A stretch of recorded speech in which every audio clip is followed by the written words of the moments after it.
Bueno, estimados estudiantes, el día de hoy pues voy a hacer una presentación de una herramienta que nos va a ser muy útil. Recuerden que hemos venido hablando en las clases, digamos que hemos pasado por diferentes momentos de esta cuestión de la intervención en clínica en algún momento, de la evaluación en clínica en otro momento, y en este momento pues de esta semana en adelante por algunas semanas vamos a empezar a trabajar en herramientas, por lo cual me pareció pertinente arrancar por la herramienta del genograma, el cual es una forma de conceptualizar un caso, nos va a ayudar a conceptualizar un caso, pero adicionalmente nos va a entregar algunas información importante con la que podemos trabajar para nuestras intervenciones. Y entonces quiero hacer la puntualización en este momento, y es que el genograma aparentemente es una herramienta bastante sencilla, ¿sí? Sin embargo, le podemos sacar mucho provecho si conocemos a profundidad la herramienta, si conocemos cuáles son todas sus utilidades, digamos, todo lo que podemos sacar provecho de esto, y adicionalmente nos va a permitir hacer una retroalimentación a las personas con las que trabajamos. Es una de las, digamos, de las muchas cosas que nos permite hacer un genograma. Entonces, para arrancar, si revisaron los documentos o si alguna vez han tenido algún acercamiento a una herramienta de estas, pues se darán cuenta que es un diagrama en el cual registramos una información familiar, ¿cierto? Donde podemos plasmar gráficamente pues los diferentes miembros de una familia o de un grupo. Pero la cuestión va un poco más allá. ¿Listo? El genograma pues viene, digamos, de unas estrategias desde la Gestalt, pero también es una de las herramientas más trabajadas desde la psicología sistémica, desde el enfoque sistémico. No quiere decir que sea exclusivo del enfoque sistémico o del gestáltico. En realidad el genograma actualmente es una herramienta aceptada y utilizada casi por todos los enfoques en psicología clínica, por lo menos. Si a futuro tienen la oportunidad de trabajar en algún centro de atención clínica o en alguna entidad pública o en alguna entidad donde haya un grupo de profesionales, se darán cuenta que casi siempre lo que se realiza cuando se hacen socializaciones de casos o explicaciones de algún tipo de caso, se hace por medio de un genograma. Para ponerles un ejemplo, pues hace algunos años tuve la oportunidad de hacer algún trabajo en una comisaría de familia, y los casos que llegaban a la comisaría de familia se discutían en un grupo que era interdisciplinario, donde había una abogada, una juez de familia, trabajadores sociales, psicólogos y demás, pero siempre se solicitaba un genograma para entender de manera clara un caso de una persona que había hecho una denuncia, y desde ahí se partía a hacer toda una discusión, a tomar decisiones y demás.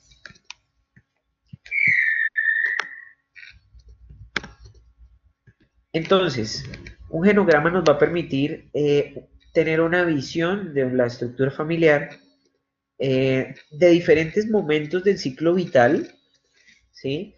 Pero también nos permite ver cómo han influenciado generacionalmente a una familia algunos patrones de conducta o algunas relaciones o algunas formas en las que se acostumbra a solucionar las problemáticas. Si se fijan acá en la diapositiva, tenemos este genograma, me dice que es de 3 generaciones, ¿sí? A través de 3 generaciones, dice. ¿Por qué será esto de 3 generaciones? Pues porque al plasmar en un genograma 3 generaciones me permite a mí verificar algunas dinámicas familiares que son, que digamos que como consecuencia se van a evidenciar en las problemáticas del consultante que tengo en cierto momento. Puede ayudar a los miembros de la familia a verse a sí mismos, es decir, cuando usted hace la retroalimentación a esa persona o a ese grupo o a esa familia, también les está permitiendo que tomen una visión panorámica, por así decirlo, de cuál es su familia, de cuáles son las consecuencias de haber vivido con ciertas personas y que empiecen a tener como una retroalimentación de cuestiones generacionales que afectan a todos los miembros de la familia. Si estamos hablando de un caso individual, pues la persona va a poder identificar cómo son sus relaciones con los otros miembros de la familia y qué rol juega dentro de todo ese compendio de estructuras que se dan al interior de una familia. ¿Listo? ¿Por qué habla de una adaptación al ciclo vital? Pues porque un genograma siempre va a tener un contexto histórico. Es decir, si usted construye un genograma en este momento, como se darán cuenta más adelante cuando intentamos eh, colocar o dibujar el tipo de relaciones que se tienen en este momento, habla de su percepción actual de una situación. Seguramente si hiciéramos un genograma cuando usted era adolescente y tenía 14, 15 años, señalaría un tipo de relación con sus papás muy diferente de en este momento que usted tiene 25 o 30 años, porque cambian, las relaciones con el tiempo cambian y la percepción que usted tiene de las relaciones con sus seres cercanos y también extensos cambian a lo largo del tiempo. Por eso siempre un genograma va a estar anclado a un momento histórico de su vida, ¿sí? Y en cada fase de esas, pues vamos a poder identificar dentro de ese genograma amenazas potenciales para una organización, digamos, aunar esfuerzos para generar cambios a nivel personal o a nivel familiar, ¿sí? Y también implica conocer el pasado, ¿no? Conocer las crisis que ha venido sufriendo una familia o una persona dentro de esa familia para hacer como una especie de feedback, como una retroalimentación y tratar de reorganizar y buscar soluciones. Por eso es una herramienta tan importante, si se fijan, porque es una herramienta de registro, de obtención de información, pero al mismo tiempo de intervención. Nos permite las dos cosas. Entonces, es importante que usted tenga claro que el genograma no solamente sirve para registrar una información de cuál es mi familia, sino que el genograma me permite hacer un proceso de intervención mostrando el funcionamiento de las relaciones, de las estructuras que están operando en el momento actual cuando usted está atendiendo a esa persona. ¿Listo? Fíjense acá en esta diapositiva que habla, entonces dice, a nivel horizontal, eh, habla de las tensiones actuales, ¿sí? ¿Qué será eso de las tensiones actuales? Pues precisamente el genograma me va a permitir identificar cuáles son las relaciones complicadas, con qué miembros de la familia yo tengo problemáticas que pueden ser de vieja data o que pueden ser incluso generacionales, si empiezo a buscar los patrones, o que pueden ser la raíz del conflicto, o que pueden ser conflictos que no he identificado, pero que se relacionan con la problemática actual. Y a nivel vertical, pues me habla del funcionamiento de esa cuestión histórica, como les decía, de esa cuestión generacional que se va dando. Más adelante, cuando veamos unos ejemplos, se va a entender mejor el asunto. Los sucesos de la vida pasan, digamos, tienen un tiempo histórico, una línea de tiempo que se va construyendo, ¿sí? Muchas veces no nos damos cuenta de que nuestra problemática actual es consecuencia de una serie de acontecimientos en gran medida o en muchas de las ocasiones a nivel familiar que se han ido construyendo poco a poco desde que usted era niño.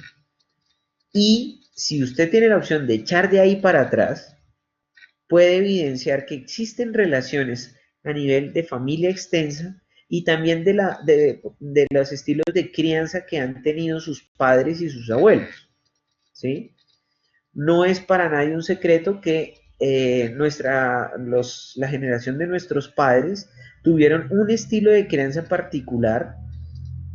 Nosotros, como padres, ya hemos cambiado ese estilo de crianza.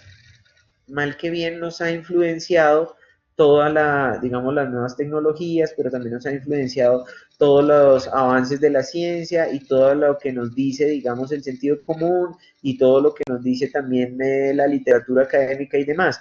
Todo eso que es cultural, en realidad todo eso, si lo metemos en una bolsa que es cultura, cambia los estilos de enseñanza y cambia los estilos en los cuales nos relacionamos con las personas y cambian los estilos en los cuales generamos relaciones con nuestros familiares cercanos.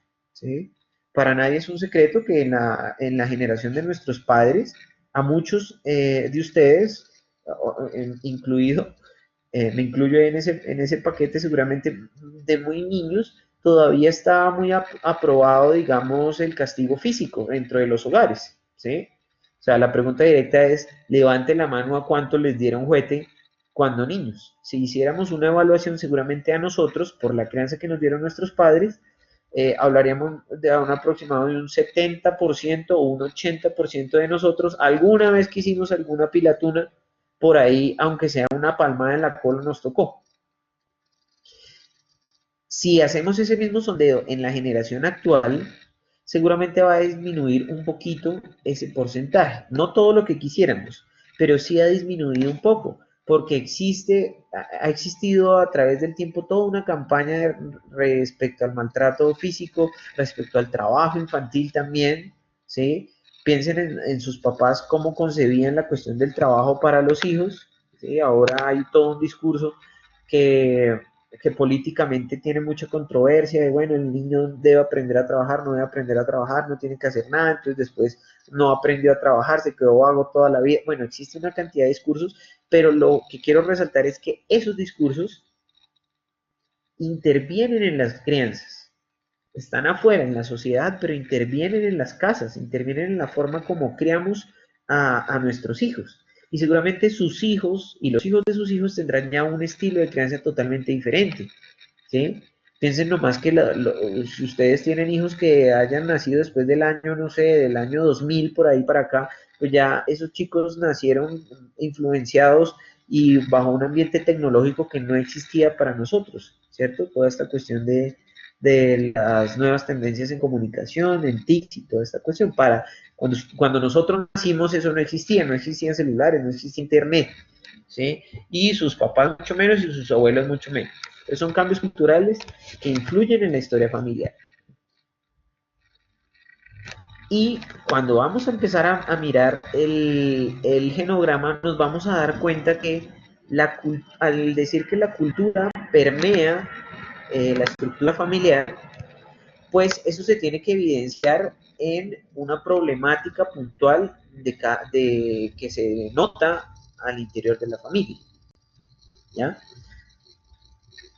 Muchas veces nos estaremos enfrentando ante situaciones que son patrones repetitivos al interior de la familia y que va a ser muy provechoso para nosotros como psicólogos clínicos realizar un análisis y sacar a la luz. ¿Ya? No solamente es terapéutico trabajar sobre el problema, sino también dilucidar el problema. Si usted entiende el problema que existe a nivel familiar, desde ahí ya está haciendo un trabajo terapéutico. Entonces, fíjense que acá la diapositiva nos dice que vamos a poder identificar relaciones de distancia, de cercanía, de distanciamiento, conflictos. Esto que dice triangulación es cómo se generan esas alianzas al interior de la familia. ¿Sí? Es muy importante tenerlas en cuenta. Dentro de toda familia, por ser un grupo social, se generan alianzas. ¿Sí? Siempre va a haber dos hermanos que están más cercanos y esos pelean con un padre. Siempre va a haber un padre que tiene algún tipo de cercanía emocional con uno de sus hijos, el que le acolita o con el que siente más confianza y conflicto con los otros. Siempre se van a dar alianzas de familia al interior de la familia con o en contra de la familia extensa, ¿sí? todos tenemos un tío que nadie quiere en la familia y todos tenemos un tío que todo el mundo, que es bien recibido en cualquier lado. Todos tenemos una prima de la que hablamos mal y todos tenemos una prima o un primo que habla mal de nosotros, y al interior de las familias se crean ese tipo de relaciones y alianzas. Para nuestro trabajo clínico lo importante es que logremos verificar que eso obedece a patrones. Cuando digo patrones es repeticiones. Si usted puede identificar una repetición en esas relaciones, pues usted puede abrir un espacio para hacerse una pregunta de, bueno, ¿qué es lo que está pasando en esta familia que se repite constantemente un fenómeno? ¿Sí? Y también nos permite dilucidar, pues, cómo se generan esas alianzas para ver si nos sirven como una estrategia para resolver el conflicto, ¿sí? O si esas alianzas, por ejemplo, están siendo las que propician el conflicto o las que apoyan o engrandecen esa problemática. ¿Listo? ¿Me siguen hasta ahí? ¿Cómo vamos? Levanten la mano, díganme, estoy vivo.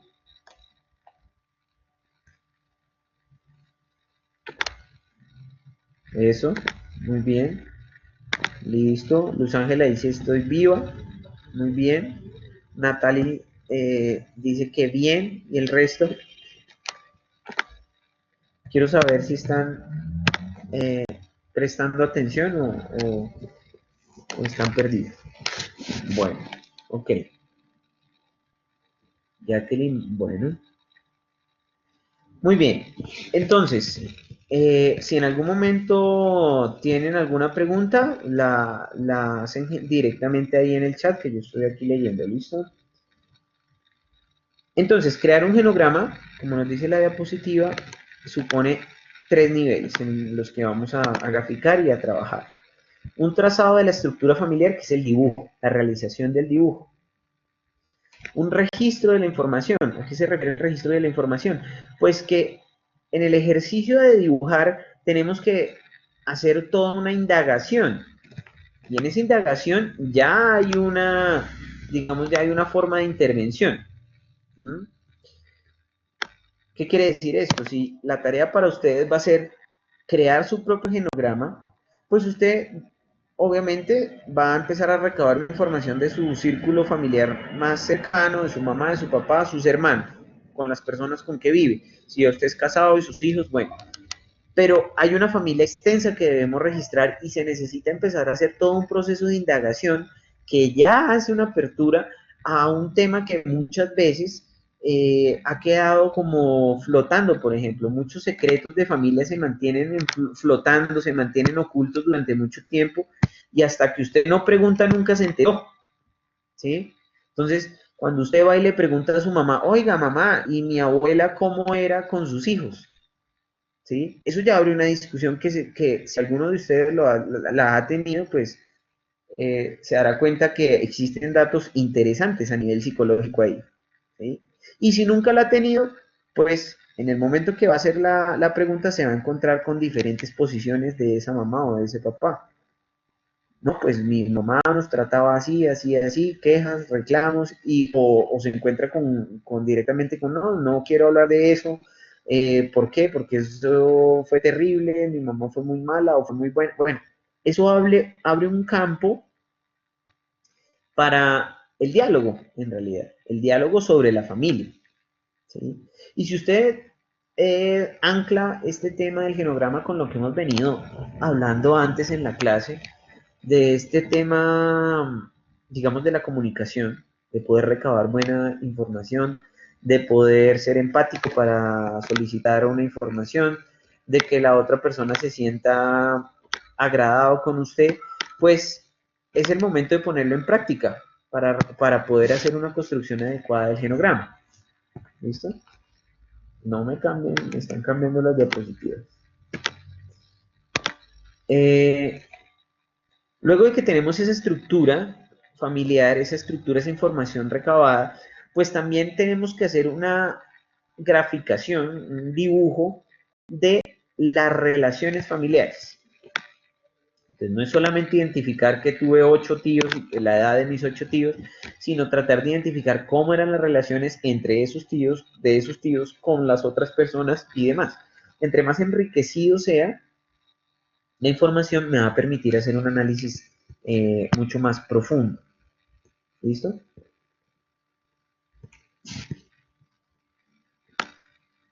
Entonces, quiero que miren, a ver, Natalie pregunta aquí, dice, profe, la información relevante que nos dé el consultante en la elaboración del genograma se documenta en el análisis o frente a cada figura. No entiendo muy bien la pregunta. Formula mejor la pregunta, Natalie. A ver, dice, la información relevante que nos da la persona en la elaboración del genograma se documenta en el análisis o frente a cada figura. A ver, si entiendo bien es, nosotros recabamos una información, ¿sí? Nos tomamos un tiempo de construcción gráfica que es solamente registrar, hacer las bolitas, los cuadritos, cuántos años tenía este, cuántos años tenía la otra persona, y después hacemos toda una indagación de cómo eran las relaciones, quién se la llevaba bien con quién, cuáles eran las peleas, por qué se daban las peleas, qué tipo de relación era, por qué se daban ese tipo de relaciones. Y después de que tenemos esa construcción, ahí sí hacemos un análisis general. Esa es nuestra labor como psicólogos, en tratar de encontrar esas relaciones, esas triangulaciones, esas repeticiones dentro de las cuestiones generacionales que encontremos ahí, ¿sí? Ese va a ser nuestro trabajo posterior. ¿Listo? ¿Se entiende hasta ahí, Natalia? Diferente tu pregunta. Bueno, ok, seguimos. Entonces, a nivel gráfico, vamos a tener que aprender unas convenciones que son muy sencillas, en realidad. Las convenciones del genograma son muy sencillas. A pesar de que si usted quiere hacer un genograma a profundidad, pues va a tener muchísimas convenciones, ¿sí? Entonces, lo que tenemos que manejar en esto es el concepto de un icono. Todos que estamos en la época de la información sabemos que es un icono, ¿cierto? Sabemos que el Windows se representa en el computador como una ventanita, ¿cierto? Si yo digo quiero abrir el Google Chrome, entonces busco el icono del Google Chrome, que es un circulito con otro circulito que tiene tres colores, que tiene un rojo, un amarillo y un verde, ¿cierto? Yo sé que ese icono representa un programa que es el Chrome. O que si quiero abrir el Word, pues el icono es una W con una hoja en blanco, es un icono. Esta, esta diagramación del genograma funciona exactamente igual. Yo voy a tener unos iconos que representan ciertas cosas, ¿cierto? Entonces, el nivel inicial es saber que el cuadrado, las figuras cuadradas siempre van a representar personas masculinas, del género masculino, y los círculos siempre van a representar personas de género femenino. ¿Listo? Entonces acá femenino y aquí masculino. Luego de eso yo lo que voy a tener en cuenta es que la persona desde la que yo estoy trabajando, es decir, mi consultante, siempre lo voy a señalar con un doble círculo si es mujer o un doble cuadrado si es hombre, como lo ven acá. ¿Sí? Si fuera mi genograma, pues yo me voy a ubicar, yo buscaré el cuadrito que tenga la doble señalación, que tenga el doble cuadro, ese sabemos que es el personaje del que yo estoy hablando, sobre el que se construyó el genograma. ¿Listo? Y dentro del espacio, llámese cuadro, llámese círculo, pues voy a anotar un número que va a obedecer a la edad. Dice Lady, ¿esos son los únicos símbolos que existen o podemos encontrar otros adicionales? Existen otros adicionales. Vamos a irlos viendo algunos de ellos, pero las categorías grandes son hombres y mujeres dentro de un genograma. ¿Listo? Va a haber otros que van a representar, por ejemplo, niños, niños no nacidos, que cambian y demás. Pero los principales, siempre que usted vea un genograma, pues va a encontrar muchos círculos y muchos cuadrados. ¿Ok? Que van a ser, pues, hombres y mujeres al interior de una familia. Dice, la persona índice se ubica en el centro de la hoja o hacia arriba, se ubican padres y demás. No, eso no importa. Bueno, cuando vean un ejemplo que está más adelante en la presentación de cómo se va ubicando, pues no obligatoriamente no va a quedar en el centro la persona de la que estamos hablando. Porque si estamos, al menos para el ejercicio de clase que tenemos que hacer un genograma de 3 generaciones, pues vamos a empezar en la parte de arriba de la hoja, pues con las generaciones antiguas, nuestros abuelos, ¿cierto? Van por allá arriba y más abajito sus hijos, y dentro de esos hijos estarán mis papás, y de abajito de esos papás estaré yo con mis hermanos. Entonces, dependiendo de la ubicación cronológica, va a cambiar la ubicación, eso no interesa. Por eso es que hacemos un señalamiento de doble cuadro, doble círculo, para poder ubicarlo dentro de todos esos cuadritos y círculos, eh, quién es el personaje del que estamos hablando. ¿Listo? Entonces, yo puedo coger cualquier genograma en una hoja grande y puede estar por allá en una esquina una persona de 9 años, que es una mujer de 9 años, pues simplemente la ubico porque va a ser el único circulito en todo el genograma que va a aparecer con doble círculo. ¿Listo? Al interior del círculo del cuadro, pues la edad de la persona, que nos va a servir pues para ubicarnos cronológicamente. Ok, lo que preguntaban ahorita, bueno, existen algunos otros símbolos que no son tan comunes, pero que es bueno tenerlos en cuenta. Entonces, fíjese que un embarazo, porque entonces esa persona que está a punto de tener un niño, se registra acá, porque de pronto no sabemos si el niño va a ser niño o niña, entonces se registra con un triangulito. También puede haber acontecimientos históricos como por ejemplo un niño que nació muerto, entonces se registra con una X. Un aborto se va a registrar con este símbolo, que es como un círculo pequeño con negrita. ¿Listo? Aborto inducido, pues es una X. Fíjense que ya estamos ahí hablando de niveles de indagación importantes, ¿no?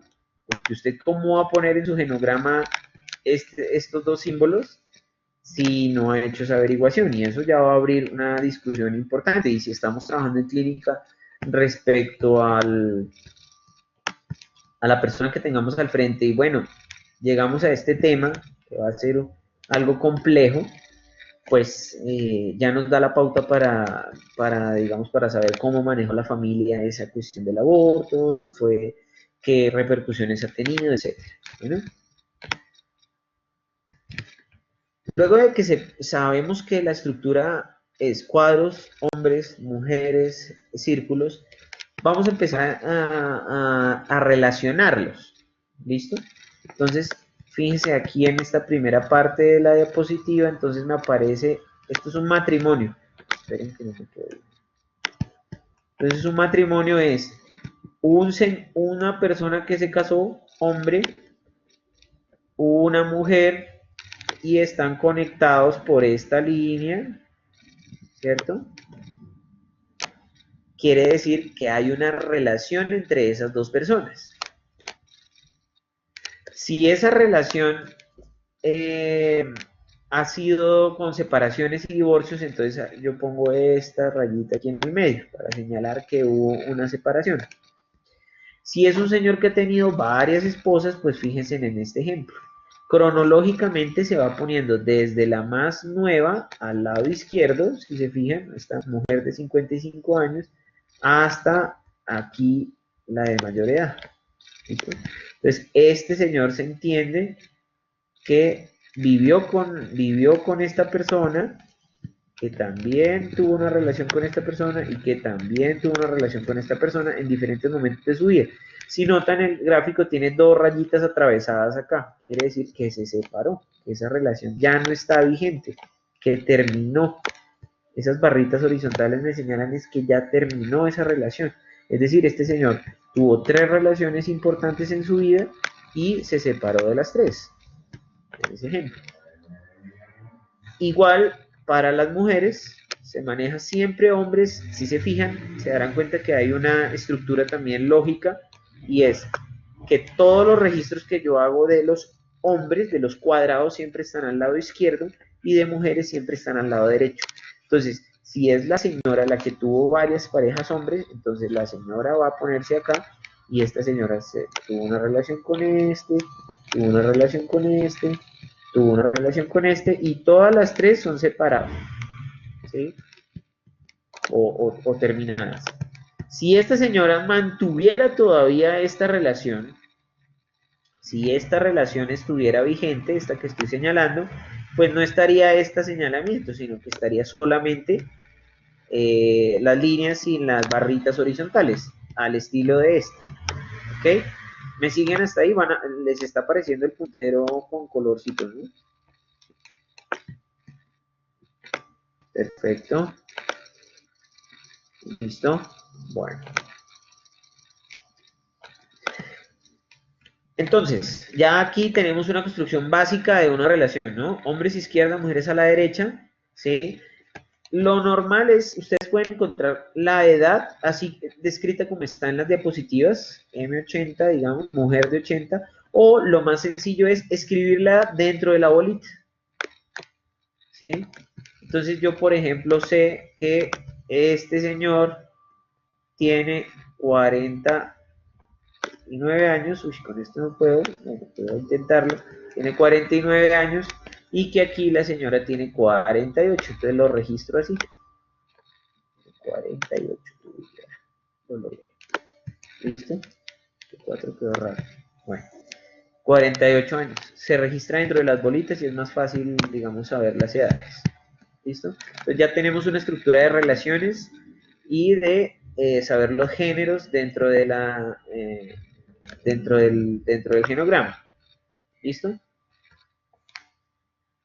Entonces, aquí, bueno, esto se empieza a complicar, pues porque si ustedes piensan, las familias y las relaciones de pareja pueden tener infinidad de variaciones, ¿sí? Así que van a encontrar unas estructuras totalmente diferentes en cualquier genograma. Por ejemplo, acá me dice dos cónyuges que han tenido cada uno múltiples cónyuges. Entonces, esta relación, es decir, ahí, esta relación es la que está vigente, la que estoy señalando con rojo. Y estas dos personas están viviendo porque fíjense que no hay ningún señalamiento aquí en el centro, no hay rayitas aquí, ¿sí?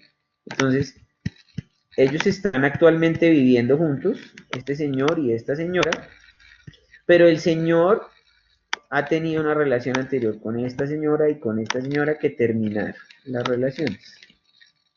Y la señora por su parte también ha tenido dos relaciones anteriores que terminaron, aquí y aquí. ¿Sí? Entonces fíjense que se va construyendo toda una dinámica de las relaciones. Obviamente, digamos, este señalamiento yo lo hago con las personas principales, porque si yo tengo 10 tíos por parte de mi mamá y 10 tíos por parte de mi papá, y hacer esto con cada tío y saber cuántas relaciones tuvo cada tío, pues necesitaría no sé, una pared mural gigante para poder registrar todo esto. ¿Cuál es el asunto acá? Pues yo, dependiendo de lo que vaya analizando, si hay algunas relaciones de esas que me parezcan importantes registrar, pues hago el ejercicio. De lo contrario, pues voy registrando de los familiares más cercanos y también hay que tener pues un nivel de información importante, porque a veces uno no le conoce la vida a todos los miembros de la familia. Bueno, ahora bien, la forma de relación, bueno, eso va más adelante, pero aquí ya nos dan un indicio, entonces fíjense que aquí dice una pareja que no es casada, o sea, es unión libre. ¿Listo? Entonces se señala con una línea punteada. Y algo que tienen que tener en cuenta siempre es que yo registro de mayor a menor, es decir, los hijos mayores los voy a registrar al lado izquierdo y los hijos de menor edad al lado derecho. Fíjense que aquí entonces yo amplío el asunto. Yo aquí tengo un señor que se casó con esta señora, porque fíjense que la línea es completa, no es punteadita, no es separadita, o sea, están casados. Y de esa relación, de esa unión, de esta pareja, nacieron 4 hijos. En este caso, un hijo que es el mayor, un varón, y 3 hijas menores, bueno, no menores, sí, menores que él, que el hombre. Y entonces aquí voy a anotar la edad. Para este ejemplo, entonces, el hombre tendría 30 años, esta tendría 28, aquí esta tendría 25 y esta tendría 20 años. Así se registraría con las edades. Ahí quedó un poco feíto, pero bueno, se entiende. Siempre voy a registrar los hijos dentro de la línea que registré de la relación. Entonces, si es de esas mamás antiguas que tenían una docena de hijos, ¿sí? Pues esa rayita va a tener que ser larguita. Entonces yo más o menos la tengo que pensar antes de dibujarlo. Si estos señores no hubieran tenido 4 hijos, sino que hubieran tenido 12, pues seguramente esta línea se extendería por allá lejos y voy sacando más hijos aquí. Otra hija y otro hijo que nació por aquí hasta el hijo 12. Y en las esquinas queda el señor y en la otra esquina queda la señora. ¿Listo? ¿Vas ahí? ¿Entendido? Entonces, hay diferentes, sí, se deben registrar todos, Raquel. La idea es que ese registro sea extenso. No me voy a ahora detener tanto en esto porque hay muchos tipos de registros. Ustedes lo van a revisar después en los documentos que les subí en la plataforma. Les voy a subir hoy otro documento muy bueno y muy completo con muchos ejemplos de genograma para que no nos detengamos tanto en esto, pues porque no les voy a explicar cada uno, divorcios, hijos homocigotos, gemelos y demás. Hay diferentes formas. Digamos que a tal nivel de complejidad casi nunca llega uno. Miren este ejemplo acá.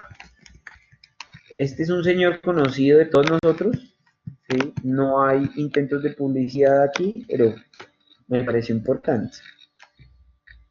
El señor Freud. Bueno, entonces aquí está el señor. ¿Dónde ubican a Freud? Pues fíjense que acá está el doble cuadrito, ¿cierto? Ese es Freud. Se casó, tuvo una relación con Marta, aquí le ponen el nombre. Esta señora se casó, fíjense la línea. ¿Cuántos hijos tuvo de esa relación? Pues tuvo 6 hijos. 3 hombres, 3 mujeres, la mayor Matilde, después siguió Martín, y aquí en este, como es un genograma histórico, digamos, no le ponen la edad aquí adentro, porque ya son fallecidos la gran mayoría de estos, sino le ponen la época en la que vivió. Está Oliver, después está Ernest, después está Sophie, y la última es Ana, ¿no? Conocida también en el mundo de la psicología, Ana Freud. Es un ejemplo muy básico si quisiéramos registrar un genograma familiar del núcleo familiar básico. ¿Sí? Acá hay un genograma núcleo familiar, padres y sus hijos. Ya fue. Entonces, ¿qué pasa si queremos dibujar la familia extensa? ¿Cómo vamos a saber cuál es la familia nuclear? ¿Con quién está viviendo esa persona? Pues sencillamente vamos a poner una línea punteada redondeando todos los miembros que integran esa familia. ¿Listo? Se hace así o se hace un señalamiento chuequito, ahí no importa, usted señala que mire, estos, aquí afuera de esto pueden extenderse porque este señor pues va a ser hijo de alguien y esta señora va a ser hija de alguien, entonces, pero con eso no vive. Entonces uno señala y redondea las personas con que viven, que es este núcleo familiar. Es un señor, una señora y 3 hijas y un hijo. ¿Listo? Siempre, obligatoriamente dentro de un genograma debe estar esa línea. Es muy importante para poder ubicar con quiénes vive esa persona.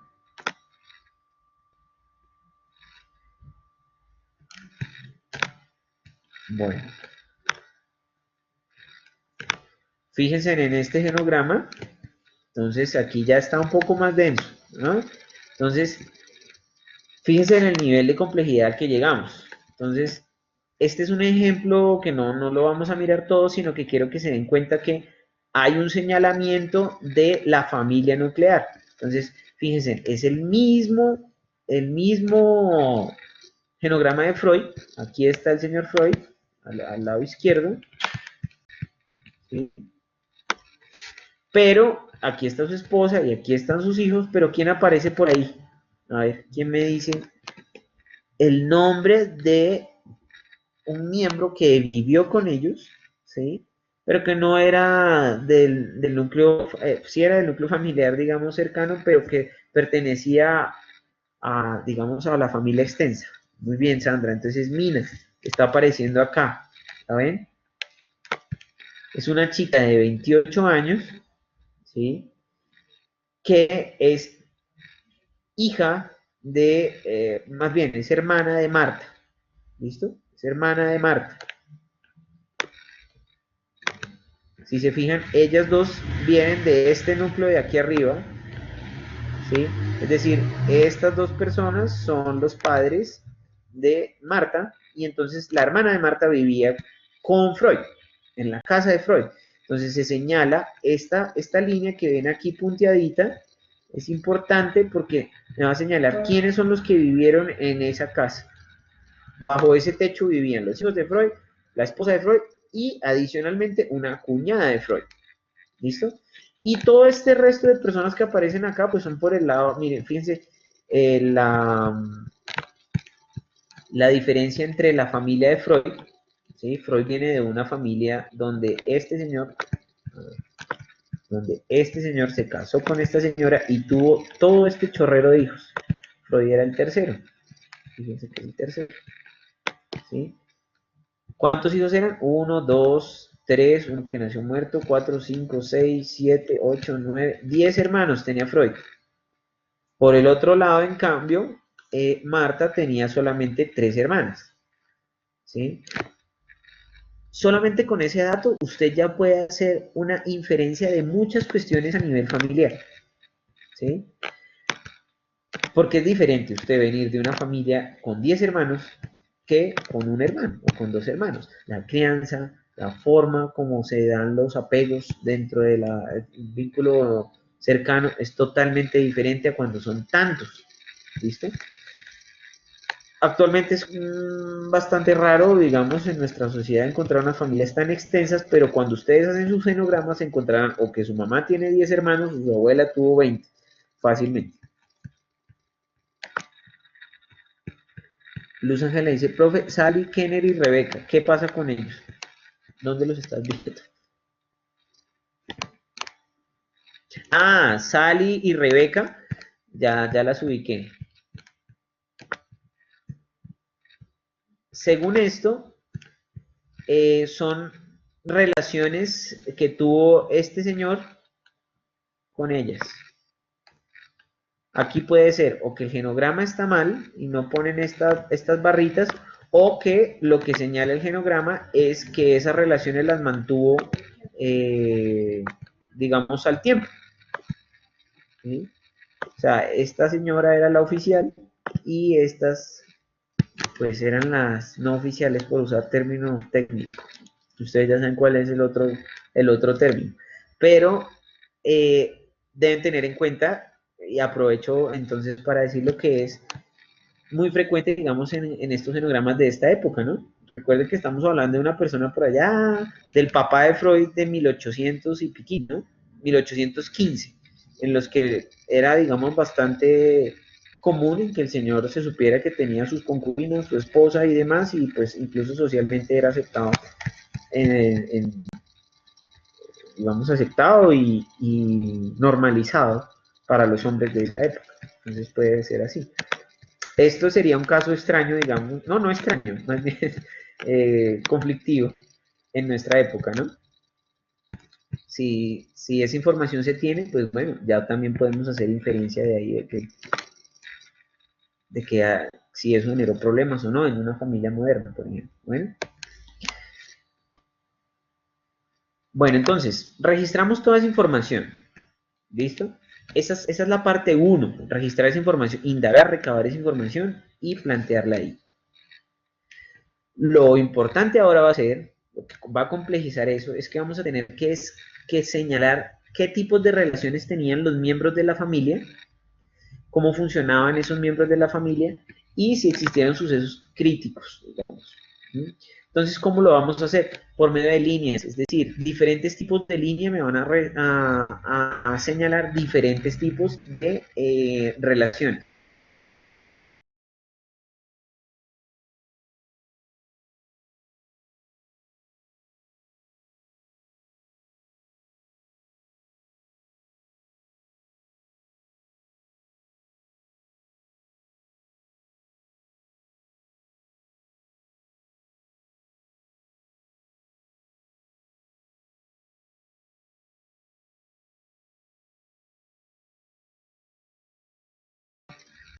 Ok, volví. Se me cayó esto, pero ya estoy. Confírmenme, ahí ya si tienen audio.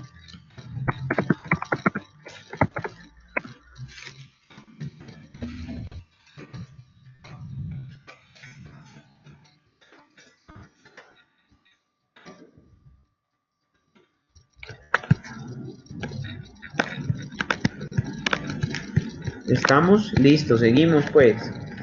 Entonces, voy a empezar a registrar con lineecitas diferentes formas de relación dentro de esa familia. Este es un genograma extenso, bueno, esto es con un genograma de Freud con la información demográfica y funcional crítica, es decir, hacen señalamientos de eventos y demás, pero ese, digamos, no me interesa tanto en este momento, es esta la diapositiva que está buscando. Fíjense que hay diferentes formas de señalar, entonces, ¿qué pasa si yo pongo una mujer y un hombre, llámese hermanos, papás, tíos, abuelos, como sea, y le pongo tres rayitas? Pues es un señalamiento que es una relación muy unidos fusionados. Y aquí empiezan a aparecer ya los conceptos técnicos más sistémicos, sobre todo. Pueden ser fusionados y conflictivos, pueden ser conflictivos pobre, una relación conflictiva, entonces se señala así como una línea eh, no, muy, no muy regular, es bien irregular. Una relación unida, pero que es armoniosa, que es adecuada, que es una relación positiva, entonces se señala con dos lineecitas.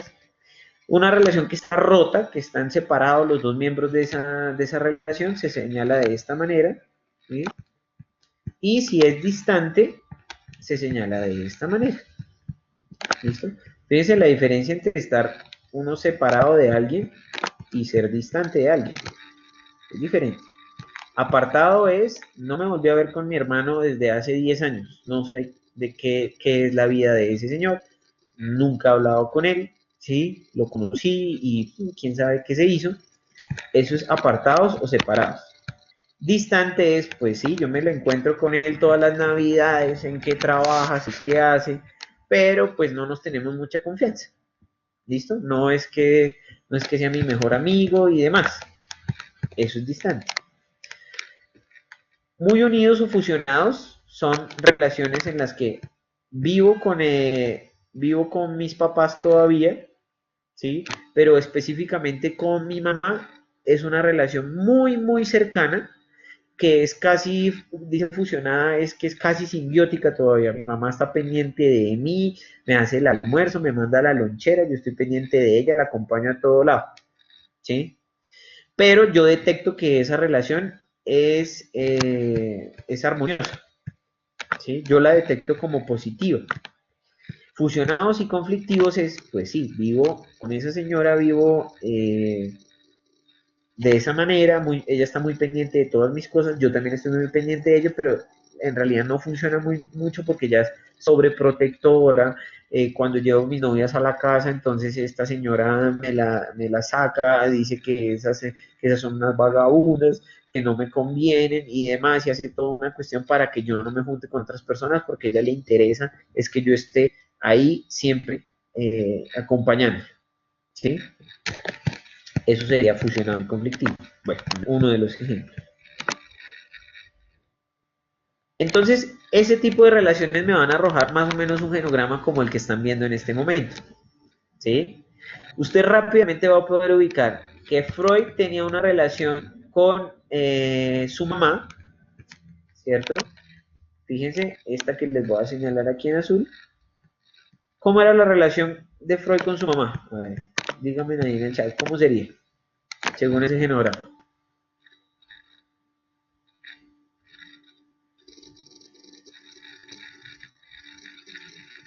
Eran muy unidos y Freud la detectaba como una relación positiva. ¿Sí? Listo, Luz. Y bien, Raquel. Entonces, la detectaba como una relación positiva. ¿Sí? Con el señalamiento que se está haciendo ahí.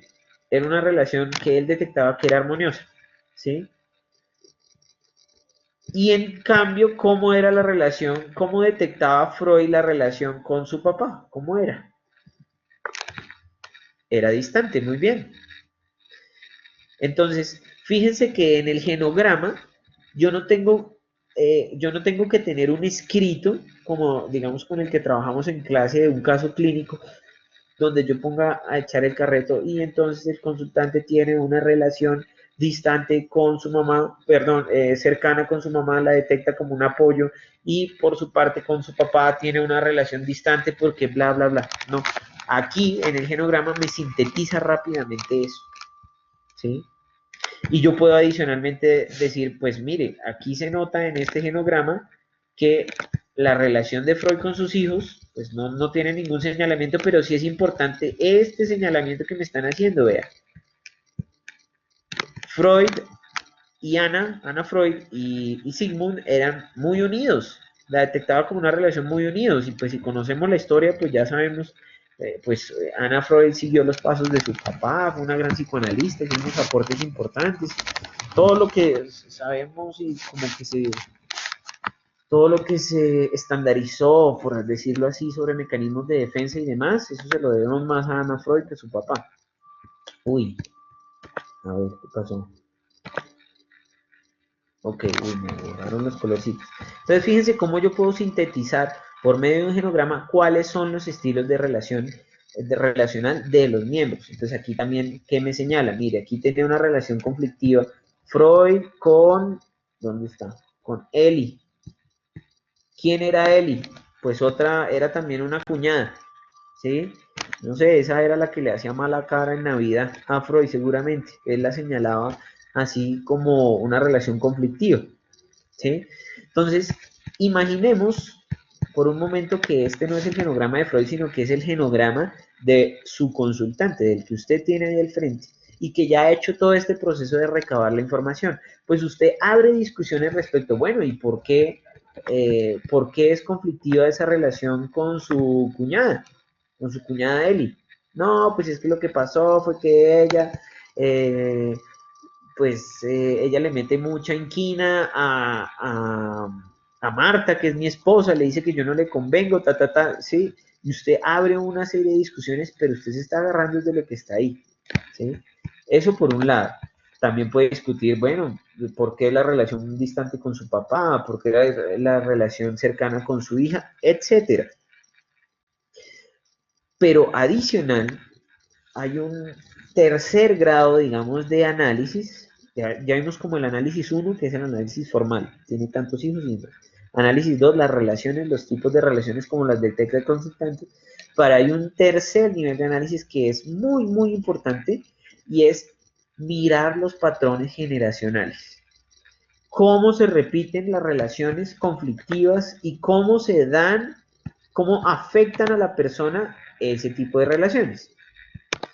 Aquí dice Jacqueline, profe, cuando utilizamos esta herramienta para la recolección de datos, ¿es bueno iniciar con un genograma de 3 generaciones?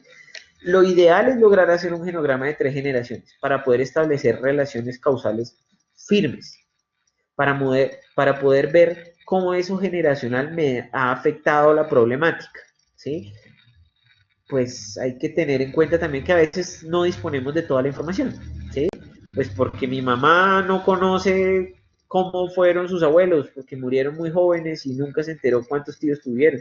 Suele pasar mucho en esas generaciones, ¿no? Entonces, no, pues yo sé que ustedes le preguntan a su mamá, bueno, sobre su abuelo, no, yo sé que mi abuelo tuvo 2 mujeres, yo sé que tengo por allá unos tíos que nunca conocí, están por allá en el campo, pero yo nunca he sabido de ellos, sé que tengo un pocotón de primos por allá, pero ni idea, ¿sí? Entonces uno recaba información hasta donde puede, registra, a veces tampoco tiene edades y demás, pero sí hacerlo lo más extenso que se puede. ¿Qué es importante de este tercer nivel de análisis? Ya para cerrar la sesión de hoy. Que en ese nivel de análisis es lo que me permite verificar lo que en teoría más sistémica y en teoría relacional se llaman los, eh, los círculos o las repeticiones, como les decía al principio de la sesión. Muchas veces encontramos en el genograma que existen, que se encuentran, digamos, formas de crianza, por ejemplo, y relaciones conflictivas que se van repitiendo generación tras generación. ¿Sí? Un ejemplo de algún ejercicio que hice en algún tiempo. Entonces hice un ejercicio con mis estudiantes de que hicieran sus genogramas y encontrábamos que se repetía mucho, digamos, un fenómeno cultural y social específicamente en personas que venían de familias de Boyacá y era que tenían familias ocultas, ¿sí? Entonces este caso en el que tienen su familia nuclear, pero el papá tenía una familia adicional y siempre la mantuvo como oculta y después de años se enteraron que esa familia existía y demás. Y era siempre, ese era un tipo de análisis diferente porque era más como sociológico, antropológico, de que se daba siempre en un grupo de 50 personas, se pasó ese fenómeno como en 3 o 4 personas y coincidencialmente, o en este caso más causalmente, esas personas eran de la región de Cundinamarca, Boyacá. Entonces uno se pregunta, bueno, culturalmente cómo está arraigado ese tipo de cosas en los hombres de esa región, ¿sí? Y cómo es aceptado por sus esposas y demás. Al interior de una familia, en el nivel profundo de análisis que les estoy indicando, es muy interesante ver en las problemáticas individuales digamos, cómo se van, las problemáticas se van nutriendo de problemas generacionales. ¿Sí? Entonces, recuerdo ese ejercicio que hacíamos esa vez, entonces encontrábamos patrones repetitivos, por ejemplo, en una compañera que decía, mire, resulta que al hacer el genograma se señalaban que todas sus tías eran mujeres separadas, todas habían tenido marido con el que convivieron 2 y 3 años, ¿sí? Y se separaron. La única mujer de esa casa, eran como 5 hermanas, la única mujer que logró tener un hogar estable era su mamá, ¿sí? Pero el conflicto de esta persona, digamos, el problema por el que acudía a un psicólogo en ese momento, era que ella no podía establecer una relación de pareja adecuada. No se sentía a gusto con ningún hombre con los cuales interactuaba. Había tenido un par de relaciones serias, había convivido un año con una persona, se separó, luego había tenido algunos novios, intentó convivir con otra persona y no podía establecer, pero ella sentía que era una cuestión de ella, digamos, de un pensamiento político que traía ella, que no la dejaba como anclarse en una relación y ella, a pesar de que ella quería una relación estable.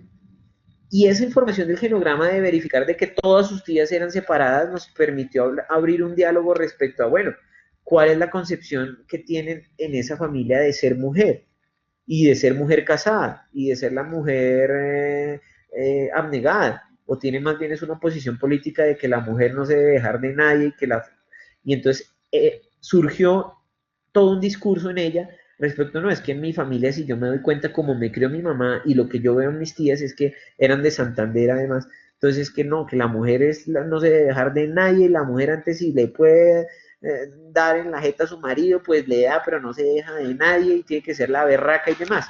Y trataba de conciliar ese discurso de su crianza y de lo que está por encima de ella a nivel generacional con un interés también de querer consolidar una relación estable.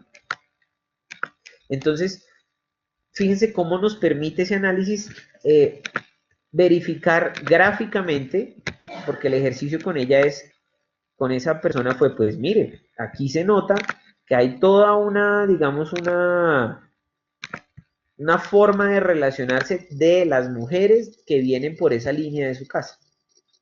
¿Sí?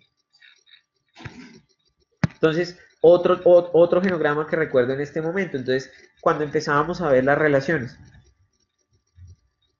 se notaba que el consultante que teníamos señalaba que las relaciones en su familia se notó, digamos, ya se evidenció en el genograma, que existían muchas relaciones entre hombres conflictivas. Entonces él señalaba que tenía una muy buena relación con su mamá, una buena relación con su abuela, las relaciones con las hermanas eran buenas, pero la relación con el hermano, tenía un solo hermano, era conflictiva. Y la relación de los dos hermanos con su papá era conflictiva. Y también señaló que la relación entre el papá y sus hermanos, o sea, sus tíos, también eran conflictivos. Entonces uno dice, bueno, ¿por qué se la lleva también solo con mujeres y con los hombres no? Y eso abrió todo un tema de discusión en ese caso en particular que recuerdo, respecto a que era una familia muy machista en la que había sobreexigencias de parte de su papá de lo que debería ser un hombre, y eso rayaba mucho en las relaciones, pues porque él ya tenía otras ideas, él no era tan machista, él aceptaba que su esposa trabajara, quería que su esposa trabajara, que los dos construyeran un hogar, y venía de una familia de una región del país, digamos, campesina, donde estaba muy arraigado eso de que no, el hombre es el que trabaja y no debe dejar que la mujer trabaje porque se la lleva a otro y aquí se hace lo que yo digo, y eso generaba muchos choques de él con su papá y con sus tíos por esas imágenes, y también se notaba que entre hombres de esa familia también existían muchos conflictos, porque eran hombres así súper chapados a la antigua, pero también con esos estándares de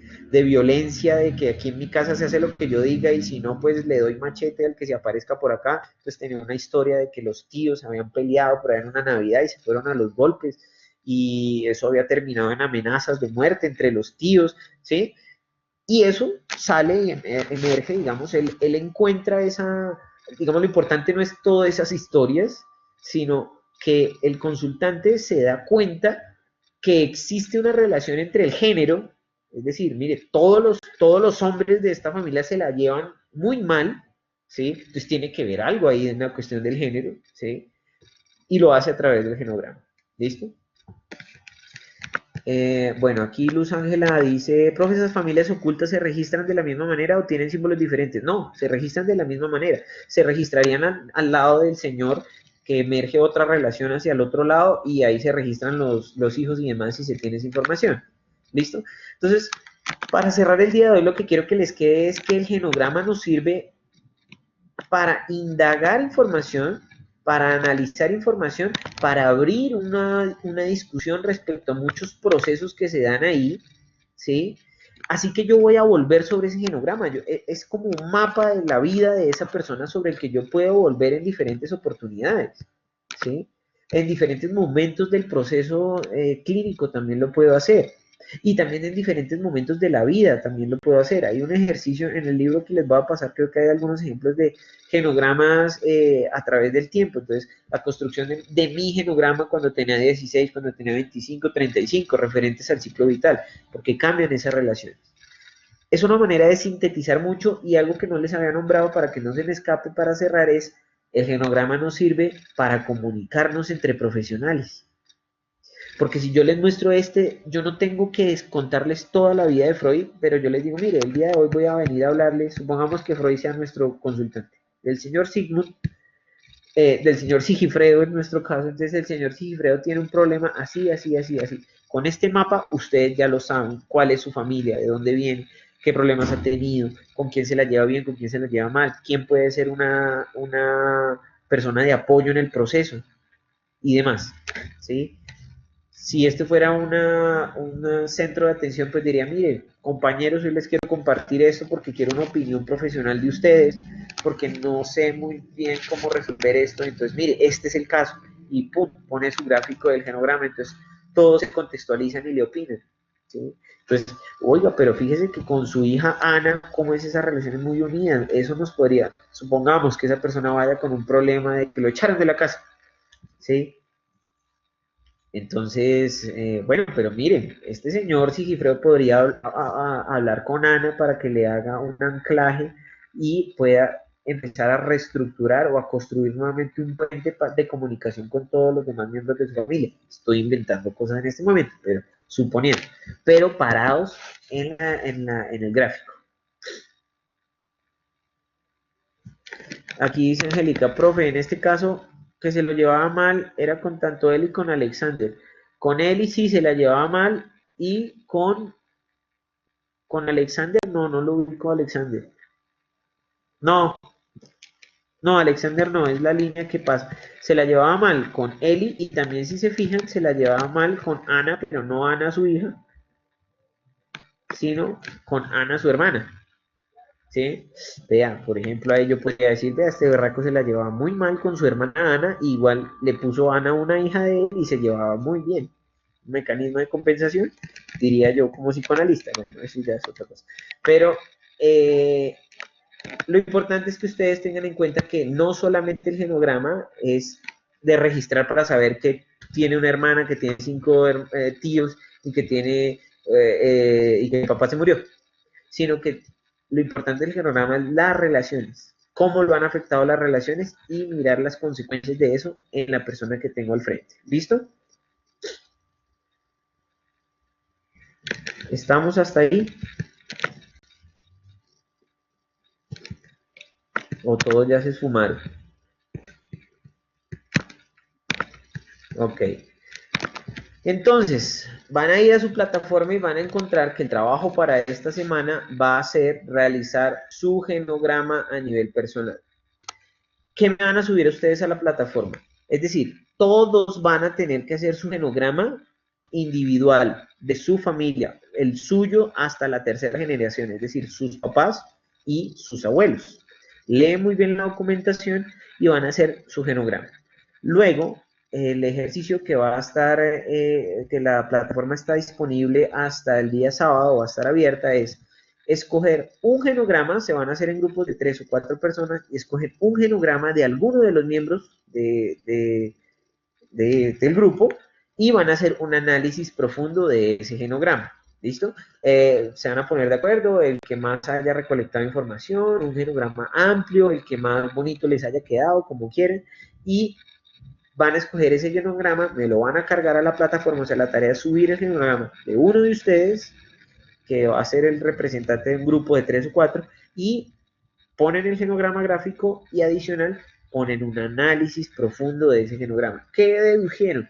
¿Qué pueden decir de esa persona a nivel profundo? De las relaciones y demás, de lo que indagaron y de lo que pueden, digamos, de los hallazgos que encontraron. ¿Listo?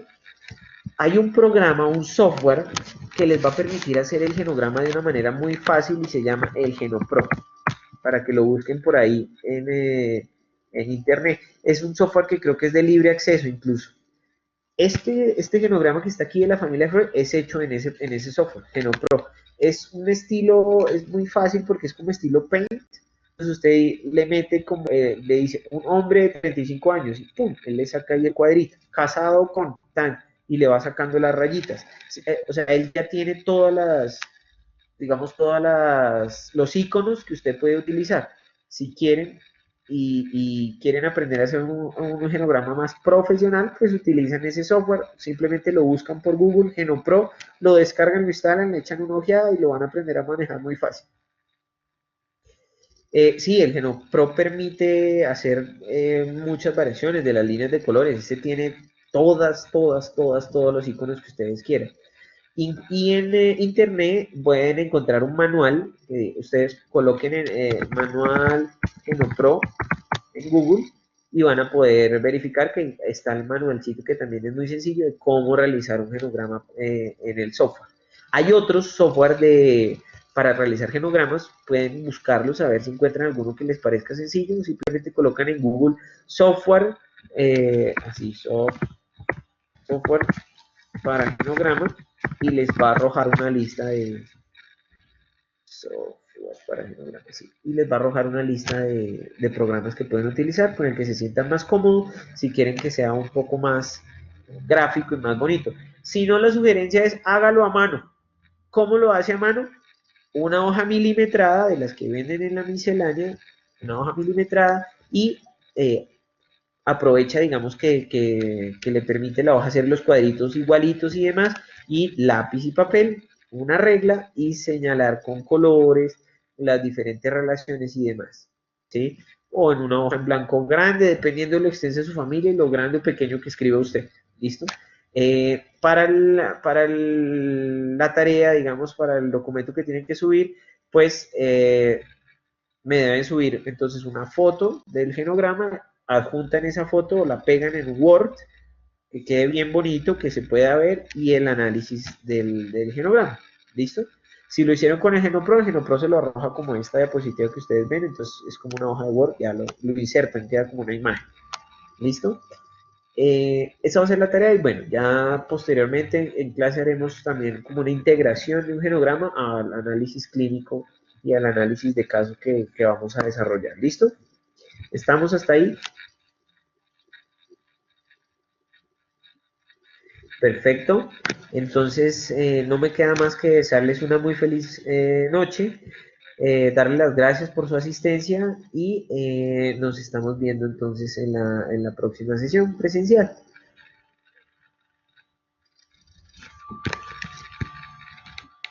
Feliz noche para todos.